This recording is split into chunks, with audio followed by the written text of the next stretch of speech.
Hi guys, good morning sa inyong lahat. At ngayon, ang weather ngayon ay masyadong malakas ang hangin. At ang ulan hindi naman sobrang kalakasan guys. So ito na siguro ang sinasabi nilang bagyo ngayon dito sa Hong Kong kasi nga expected talaga is Sunday. So ngayong madaling araw na lumakas na talaga yung hangin. Ayun. Lakas ng hangin. So, masayaw-sayaw ang mga puno.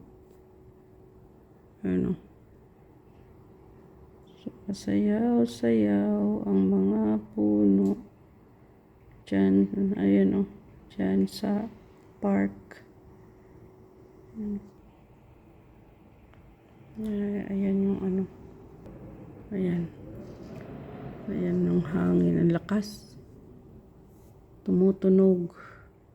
So, ngayon ay 1:30 in the morning already. So, Sunday na siya. Ayan. Grabe. So, yun guys. Ang lakas ng hangin. My God. Sana bukas na umaga, hindi na maganito kalakas ng hangin. So, ayan guys. So, ayan guys. Sobrang lakas ng hangin.